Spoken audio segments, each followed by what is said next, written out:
સુરતમાં ખાડીપુરને લઈને લોકોમાં રોષ યથાવત જોવા મળ્યો। પર્વત ગામની સોસાયટીમાં લોકોનો રોષ ભભૂકી ઉઠ્યો। સોસાયટીની બહાર રાજકીય પક્ષો વિરુદ્ધ બેનર્સ લાગ્યા છે। જ્યાં સુધી ખાડીપુરનો નિકાલ નહીં ત્યાં સુધી પ્રવેશ નહીં તેવા બેનર લગાવવામાં આવ્યા છે। 3 દિવસ સુધી લોકો ઘરોમાં જ કેદ રહ્યા હતા।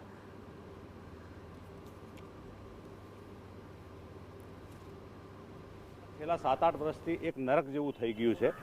પૂરા નીચેના ઘર ડૂબી જાય, અંદર ઘર વખરી ખરાબ થઈ જાય, ઇલેક્ટ્રોનિક ઇન્સ્ટ્રુમેન્ટ બીજા બધા થાય એટલે વધારેમાં વધારે તકલીફ અહીંયા લેડીઝોને પડે। હવે કોઈ સાંભળવાવાળું જ નથી। જ્યારે ઇલેક્શન આવે ત્યારે અમુક લોકોને સોસાયટીમાં અમુક દરેક જગ્યા હોય ફૂટેલા માણસ હોય આને લઈ જાય, કરે સીઆરભાઈને ત્યાં લઈ જાય, કરે સંગીતાબેનને ત્યાં લઈ જાય, બધી જગ્યા આમ તામ રજૂઆત કરીને થોડા સમજાવીને મોકલી દઈએ એટલે પાછું ડાકને 3 પાત થઈ જાય।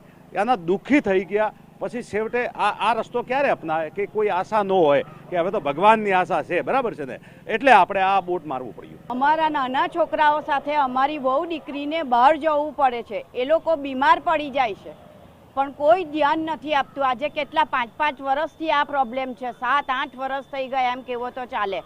જ્યારે ઇલેક્શન હોય છે ત્યારે એ લોકો વોટ લેવા ઘરે ઘરે આવે છે। ના છૂટકે અમારે આ બેનર લગાવવું પડ્યું છે કે હવે કોઈએ આવવું નહીં। કેટલા જેવું સામાન મૂકીએ છીએ ઉપર એ બધું પલળી જાય છે, અનાજે પલળી જાય, બધું પલળી જાય છે અને એટલી તકલીફ પડે છે ને જેને ઘર છે 2 માણને એને તકલીફ નથી, પણ જેને એક માણસ સિંગલ ઘર છે એને કેટલી તકલીફ પડતી છે, જે અહીંયા આવીને જોવે એને ખબર પડે।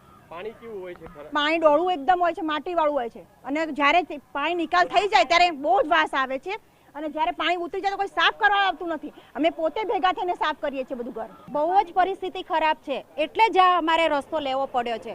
મારા ઘરમાં ખુદ મારા સાસુ સસરા ઘરડા છે, મેં બીજાના ઘરે મૂક્યા આવું, મારી વહુ પ્રેગ્નેન્ટ છે એ મેં બીજાના ઘરે મૂકી છે, ત્યારે અમારે આ રસ્તો અપનાવવો પડે છે અને અમારા ઘરમાં નુકસાન જ થાય છે।